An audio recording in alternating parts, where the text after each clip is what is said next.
বিশ্ববাজারে সোনার দাম টানা দরপতনের মুখে পড়েছে। বুধবার সকালে প্রতি আউন্স সোনার দাম $4,000 নিচে নেমে $3,988 দাঁড়িয়েছে, যা গত নভেম্বরের পর সর্বনিম্ন।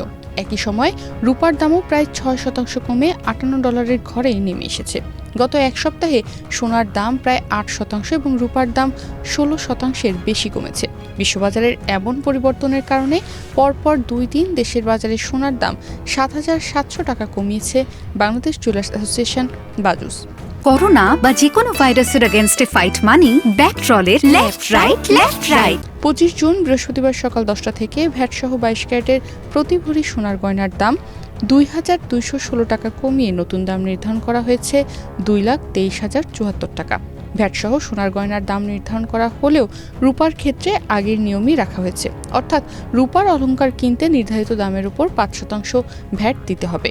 22 ক্যারেটের 1 ভরি রূপার দাম আজ 350 টাকা কমিয়ে নির্ধারণ করা হয়েছে 4,491 টাকা।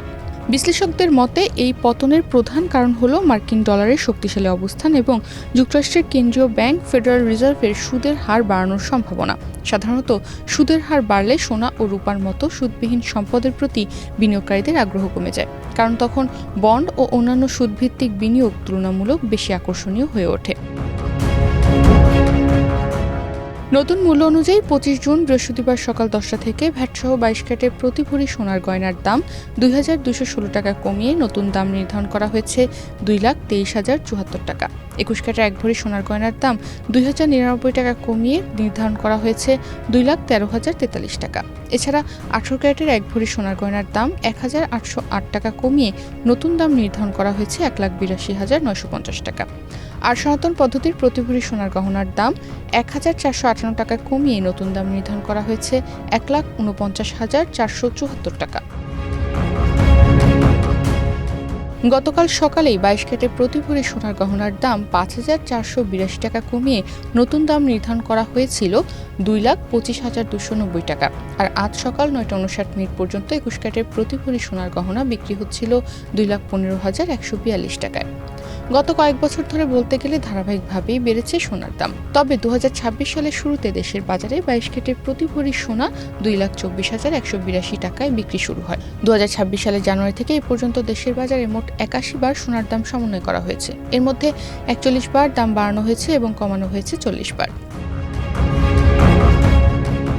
25 জুন বৃহস্পতিবার সকালে সোনার নতুন দাম নির্ধারণ করে বিজ্ঞপ্তি দিয়েছে বাজুস। এতে বলা হয় স্থানীয় বাজারে তেজাবি স্বর্ণ বা পিওর গোল্ডের দাম কমেছে। এ কারণে সোনার দাম সমন্বয়ের সিদ্ধান্ত নিয়েছে বাজুসের বিজ্ঞপ্তিতে আরও জানানো হয়, পরবর্তী সিদ্ধান্ত না আসা পর্যন্ত দেশের সব জুয়েলারি দোকানে এই মূল্যই কার্যকর থাকবে। অলংকারের ডিজাইনের উপর ভিত্তি করে মজুরিও যুক্ত হবে, তবে বিক্রয় মূল্যের সঙ্গে ভ্যাট অন্তর্ভুক্ত থাকায় গ্রাহকদের আলাদাভাবে কোনো ভ্যাট দিতে হবে না।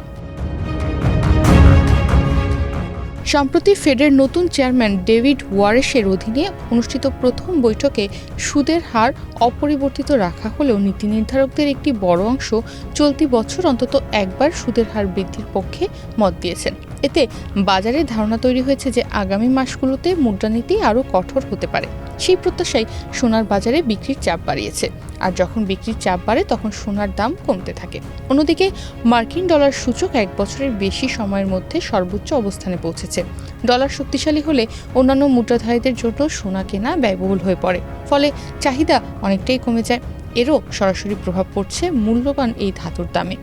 বাজার বিশ্লেষকরা আরও বলছেন, প্রযুক্তি খাতের শেয়ার বাজারে সাম্প্রতিক অস্থিরতাও বিনিয়োগকারীদের অবস্থান পরিবর্তনে ভূমিকা রেখেছে। প্রযুক্তি কোম্পানিগুলোর শেয়ারে বিক্রির চাপ এবং বৈশ্বিক আর্থিক বাজারে ঝুঁকি কমানোর প্রবণতা মূল্যবান ধাতুর উপর নেতিবাচক প্রভাব ফেলেছে। তবে আশ্চর্যের বিষয় হলো, ইরান যুদ্ধ চলমান থাকা সত্ত্বেও সোনা তার ঐতিহ্যগত নিরাপদ বিনিয়োগ হিসেবে প্রত্যাশিত সুবিধা এবার পায়নি। সাধারণত ভূরাজনৈতিক উত্তেজনার সময় সোনার দাম বাড়ে, কিন্তু এবার যুদ্ধের পুরো সময় জুড়েই সোনা ও রূপার দাম নিম্নমুখী রয়েছে। গবেষণা প্রতিষ্ঠানগুলোর মতে সুদের হার ও ডলারের প্রভাব এতটাই শক্তিশালী যে তার নিরাপদ সম্পদ হিসেবে সোনার চাহিদাকেও ছাপিয়ে গেছে। তবে বিশ্ববাজারে সোনার দামের এই পতনে দেশের গয়নাপ্রিয় নারীদের মধ্যে স্বস্তি ফিরেছে। দীর্ঘদিন ধরে উচ্চমূল্যের কারণে অনেকেই নতুন গয়না কেনার পরিকল্পনা স্থগিত রেখেছিলেন। এখন আন্তর্জাতিক বাজারে দাম কমায় দেশের বাজারেও সোনার দাম আরও কমার প্রত্যাশা তৈরি হয়েছে। তনিমা রহমান, বাংলাদেশ প্রতিদিন।